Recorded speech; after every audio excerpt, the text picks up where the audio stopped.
there, listeners, it's your annoyingly optimistic host here, bringing you another season of the Annoyingly Optimistic Show. Welcome to Season 2, Voicemails to Tim. Now, let's meet Tim. He's been running his own small business for almost 3 years now, and let's just say he's hit a bit of a rough patch. You know how it is. Sometimes you get so stuck, you make yourself busy and just avoid finding the real problems. Well, that's Tim. So as a good friend, I decided to leave him a daily voicemail, if I can't get hold of him, filled with nuggets of inspiration, insight and wisdom, and downright brilliant ideas to help get him unstuck.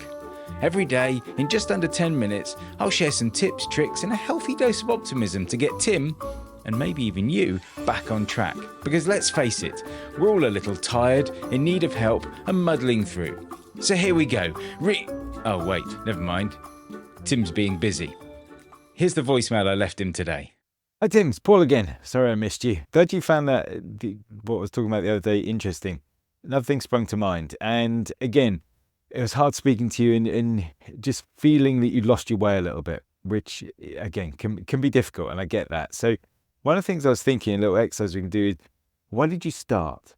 What was it that made you start, working for yourself, that set up the business? Because again, when everything else gets in the way, suddenly marketing, social media, finances, tax, all those other things kind of come in, we lose sight of often why do we actually kind of start. So I just thought it'd be useful to kind of dig into that and dig into the kind of the passion of what got you started. What did you think that you could do better than other people were doing? What did you think that you could solve a problem for people? And really kind of focus and drill down into that, because if you can get back to that, it can often help you can identify where you've not gone wrong, but where you've just lost sight of that. Because as we get kind of into that kind of rut and running the business, we can kind of go off track a little bit. Great line that I'll butcher a little bit, but I always kind of like, was the only difference between a rut and a grave is the depth of the hole. So, it's that kind of idea, but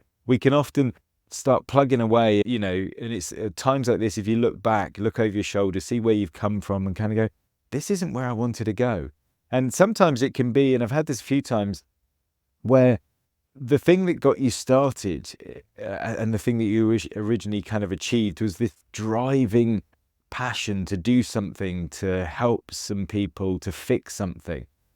And the easiest way you were doing that is often the way that you set up your business. But what sometimes evolves over time is that actually there's a better way to fulfill that need, fulfill that desire, that passion, than what you originally started.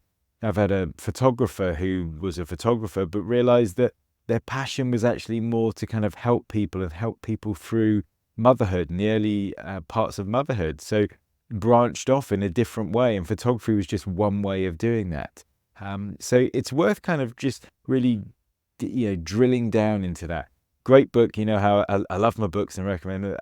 Have a listen to Story Brand, or listen or read, whichever you prefer, because that's a great book which helps you kind of really kind of dig in. You've got the big ones like, Finding Your Why and things like that, but it's kind of simpler, a little exercise that can sometimes do this is if, the whole elevator pitch, if you could describe something to someone, kind of very quickly about kind of what you do. If you just bump into someone that you haven't seen for years, that doesn't even know that you've set up a business, and they say to you, what do you do? What do you do, Tim? What is it? What's the immediate thing that comes out of your mouth? Now, if you could kind of record yourself saying that, or write it down or whatever, then analyze it, because what often happens is as we get a little bit kind of deeper, and I think this would probably apply to you, Tim, where you are right now, you will describe the things that you produce, the commodities, the things that you sell, and you'll realize that there's a disconnect between that and actually what you really, really want to do, what that real kind of passion is.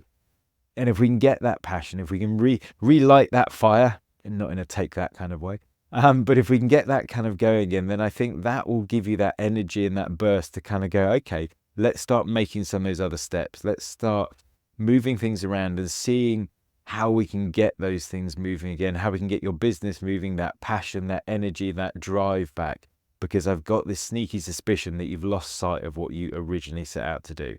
So give those books a listen and just sit down and spend some time, chat to some other people that you know. Let's have a chat if we can actually catch up and see where we can bounce those ideas off and really dig down deep into what actually got you started. Why did you start this business? What is it you wanted to do? Who is it you wanted to help? Look at some of your best customers from the last 6 months.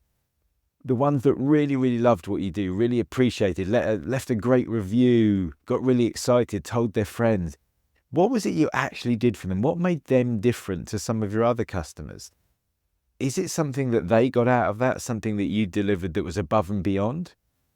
And the last little thing, it helps kind of just to focus this idea of kind of passion, and it's again a lovely little exercise. If you had to spend £1,000 on your next 10 customers, you had to spend money to enhance what you give them, what you do for them, what would you do?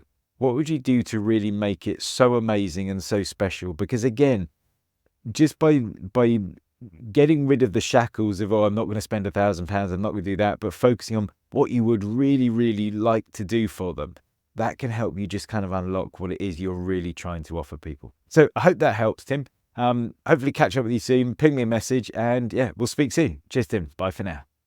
And that's it for today's episode of Voicemails to Tim on the Annoyingly Optimistic Show. Now remember, Tim might be busy, but we're all in this together. Whether you're tired, in need of help, or just muddling through, Tim is here for you because, well, Tim is you. Yes, you heard that right. Tim isn't just my friend, he's a reflection of all of us who are struggling to make it work. TIM stands for tired, in need of help, and muddling through. So if you're feeling like a Tim, you're not alone. For all those ambitious listeners, if you've got a burning business question, a quirky thought, or just want to see if you can leave an even weirder voicemail, head over to the website voicemailstotim.com, submit your question, and maybe, just maybe, you'll hear your idea in a future Voicemail to Tim. So until then, stay annoyingly optimistic, keep pushing forward, and remember, if life gives you lemons, leave a voicemail about it.